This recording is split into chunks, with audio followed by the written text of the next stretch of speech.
Social activist Sonam Wangchuck Jantar Mantar पर बीते 18 दिनों से भूख हड़ताल पर है। हर गुजरते दिन के साथ उनका वजन घट रहा है, सेहत बिगड़ रही है और चिंता बढ़ती जा रही है। लेकिन अब यह मामला सिर्फ दिल्ली के जंतर मंतर तक सीमित नहीं रहा। ब्रिटेन से लेके अमेरिका, जर्मनी और पाकिस्तान तक के बड़े बड़े मीडिया संस्थान इस आंदोलन पर नजर बनाए हुए हैं।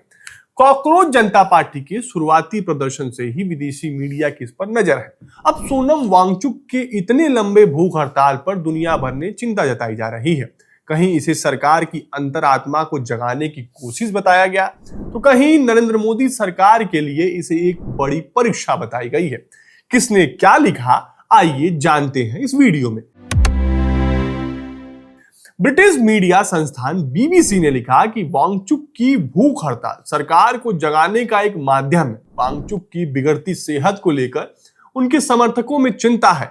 हजारों लोग उनसे अनशन खत्म करने की अपील कर रहे हैं। खुद को महात्मा गांधी का अनुयायी बताने वाले वांगचुक का कहना है कि वो गांधी जी के अहिंसक विरोध के सिद्धांत में विश्वास रखते हैं और उन्हीं की तरह सरकार की अंतरात्मा को जगाने के लिए भूख हड़ताल का सहारा ले रहे हैं।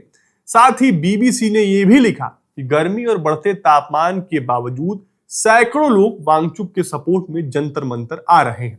अब बात पड़ोसी मुल्क पाकिस्तान की।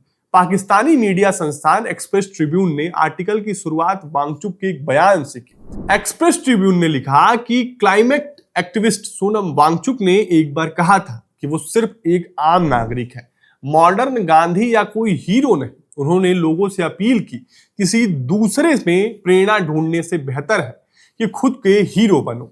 उनके सपोर्ट में आए लोगों का धन्यवाद देते हुए उन्होंने कहा कि दो तरह के बयान उन्हें बहुत दुख देते हैं। पहला कि जो मुझे 21वीं सदी का गांधी कहते हैं, दूसरा जो मुझे हीरो बुलाते हैं। मैं दोनों ही नहीं हूं।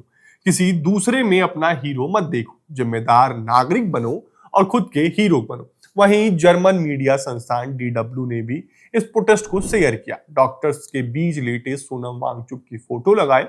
आर्टिकल्स की हेडिंग थी, Sonam Wangchuk hunger strike test Modi. लिखा कि भारतीय एक्टिविस्ट सोनम वांगचुक शिक्षा मंत्री धर्मेंद्र प्रधान के विरोध में 2 हफ्ते से ज्यादा समय से उपवास कर रहे हैं। जैसे जैसे उनकी सेहत बिगड़ रही, नरेंद्र मोदी पर दबाव बढ़ रहा है। वांगचुक के सपोर्ट में कई भारतीय नेता जंतर मंतर पहुंचे, लेकिन उनमें से एक भी नेता रूलिंग पार्टी यानी भारतीय जनता पार्टी का नहीं था।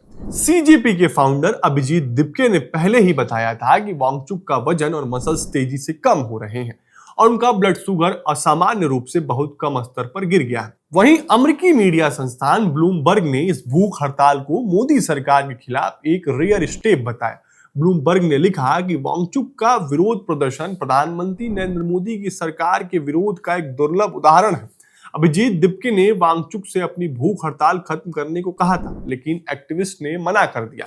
वांगचुक ने सवाल किया कि सरकार प्रदर्शनकारियों से इस मामले पर बातचीत क्यों नहीं कर रहे। भारत के शिक्षा मंत्रालय ने इस हड़ताल पर अभी तक कुछ नहीं कहा है। विपक्ष के नेता वांगचुक से उपवास खत्म करने की अपील कर रहे हैं। उनकी हालत बिगड़ती जा रही है। इसके अलावा ब्रिटिश न्यूज एजेंसी रॉयटर्स ने लिखा है कि भारत में पेपर लीक को लेकर लोगों में गुस्सा है। एजेंसी ने तो यह भी लिखा कि भूख हड़ताल पर बैठा एक व्यक्ति बेहोश हो गया था, उसे तुरंत अस्पताल ले जाया गया। हड़ताल पर ना तो धर्मेंद्र प्रधान कोई प्रतिक्रिया दे रहे हैं और ना ही उनका मंत्रालय। पेपर लीक होने की घटनाओं से युवाओं में नाराजगी है। जंतर मंतर पर शुरू हुआ यह विरोध अब अंतर्राष्ट्रीय सुर्खियों का हिस्सा बन चुका है। विदेशी मीडिया की रिपोर्ट्स में एक बात बार बार सामने आ रही है कि सोनम वांगचुक की बिगड़ती सेहत और सरकार की चुप्पी, इस बीच आंदोलनकारियों की मांग वही है, शिक्षा मंत्री धर्मेंद्र प्रधान के इस्तीफे की मांग और परीक्षा व्यवस्थाओं में जवाबदेही तय करने की मांग। खैर, देखते हैं कि कब तक सरकार सोनम वांगचुक के आमरण को नजरअंदाज करती है। फिलहाल के लिए इतना ही। और भी ऐसे वीडियो के लिए देखते रहें बजरबट्टू दुनिया।